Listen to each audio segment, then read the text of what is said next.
And here's a word from our sponsor. For more than 20 years, Prosperous Printing in Wilton, Connecticut has served clients, businesses, and the trade from design and printing to folding and bindery. Prosperous Printing uses innovative technology to make color printing affordable. Add impact to your next fundraiser, client promotion, community, school, or church event.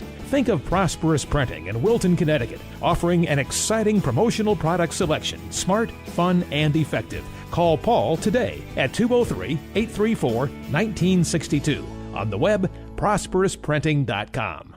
Hi, I'm Paul from Prosperous Printing. Let us help you with your ad specialties and next mailing for your fundraiser. So give us a call. We'll help you work in your budget. Thank you. It's a beautiful day, a normal day in our lives. We're on our way to work, running quick errands at the market, a stop at the bank, and a book renewal at the library. Danger is all around us, more than ever before. We don't think about how quickly our lives can change in split seconds. We think about getting to work on time, or having lunch with a business associate today, or what to wear tonight at the dinner party. Everything seems to be in order. Life can change in split seconds when you make that call that your child is nowhere to be found. You're about to meet the person who is saving lives on a daily basis, putting his own life on the line. Here he is, Officer Stephen Rangel and Officer Enzo. Wilton Police of the Canine. Anyone in the building, speak to me now or I'll send the dog. Welcome to the Wilton Police Department Canine Unit, where everyday issues, missing persons, crime deterrent, narcotic detection, criminal apprehension, community policing, officer safety become daily challenges for partners Officer Rangel and Canine Officer Enzo. Having a canine is an amazing asset for law enforcement because, like you mentioned, if someone gets assaulted or something gets robbed, these animals have noses that are 1,000 times more powerful than our nose, and they can easily track a suspect or a person or some kind of human odor. Even if it's not a bad guy, if it's a child or someone who might be elderly or injured somewhere, these animals become an invaluable tool in saving time to get to that person. Almost all situations, you want to have a dog there. Just 'cause it's an extra asset, an extra tool, and you'd rather have that extra tool there in case, let's say you have a suspect and he's being compliant and he's not giving you any kind of issues, any kind of problems. What's the big deal of having a dog in the back? Just having him in the car, just sitting out there, out of the way. If for some reason he becomes uncompliant, takes off running on you, starts fighting you, you have that tool right there. You can easily retrieve that tool to either force compliance with the suspect or track him down. Or the other thing is an area search article. It's like an article recovery in an area, which he does as well. And I take him off lead and just let him loose on a field. And he knows that he's supposed to find an object with human odor on it. So he doesn't necessarily have a track to follow because it's been out there half hour, 2 hours, 3 hours, whatever. But he just sniffs around until he smells that human odor in that object, and then he indicates that where that object is.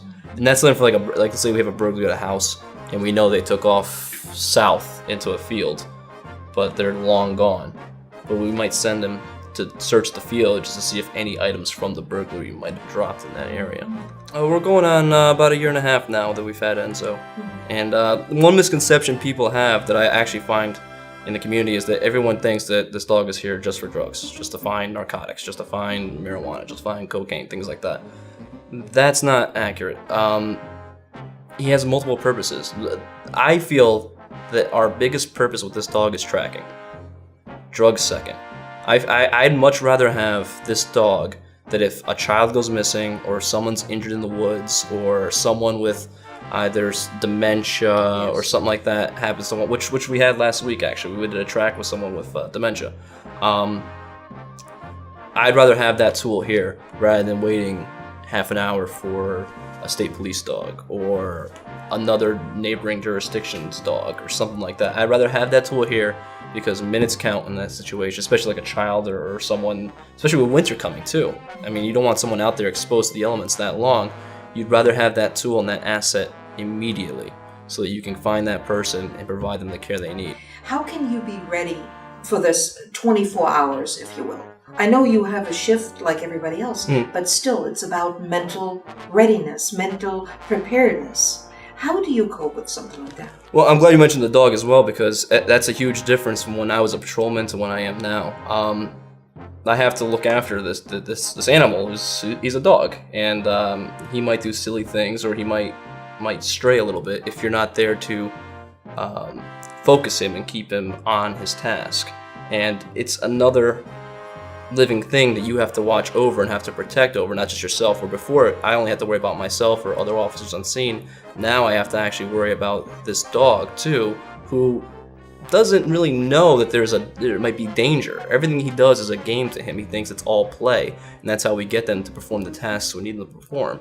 So you have to be very careful with them to make sure that they're not in harm's way, and that's a huge responsibility for us in law enforcement and in canine in general. You gotta remember, this is a dog that's been bite trained. He's been trained to apprehend people. So even though he's still a dog, even though he has all this training and he responds when I tell him to what I tell him to do, he's still a dog. So you never are 120% sure that he's going to do exactly what you want him to do. And we do training like that where we start with one thing and then quickly jump into something else completely different. So like we'll do drugs, and then we'll immediately jump into bite work, protective work, just to try to teach him that at any time the situation could change. They're much more intelligent than we would think they would be. They're extremely intelligent, and they learn very quickly. Especially shepherds, they learn very quickly. So it's really an amazing thing, especially when you first start out seeing this dog that you can barely control because he's a year old and he has all the energy in the world and no focus, and then to the point where we're starting to get at now, where you can really see the focus and the drive in the animal. It's really amazing. Have you ever been a decoy officer? I've caught a lot of dogs, never actually been a decoy, but when we do training, we all catch the dogs one night. It's a fun experience. It sure is, isn't it? It's interesting. You don't get paid enough to get to... It's an interesting experience when you see them running at you. They come at 30, 40 miles, 50 miles an hour. Full sprint. And this is all you're not getting away. That's the problem. You're committed at that point. So. Are you afraid? No, you're not afraid, but the first time you are, you're kind of nervous. You feel funny, right? Yeah.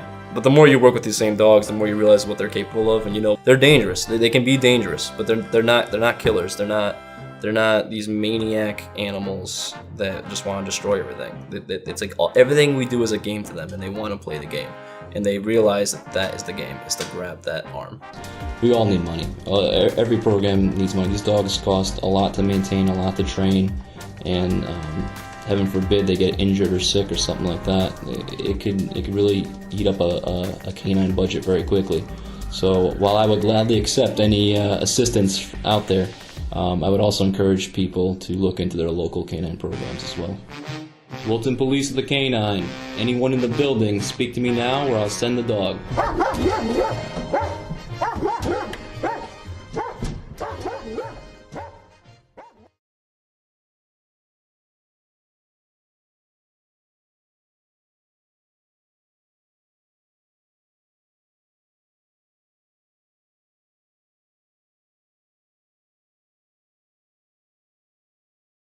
Halpern and Associates, LLC, certified public accountants located at 218 Danbury Road in Wilton. Halpern and Associates pride themselves on their commitment to providing superior service that can only be found in a small firm. Servicing individuals, hedge funds, broker-dealers, general business, Halpern and Associates, on the web at halpernasssoc.com. Committed to excellence for over 25 years. That's halpernasssoc.com.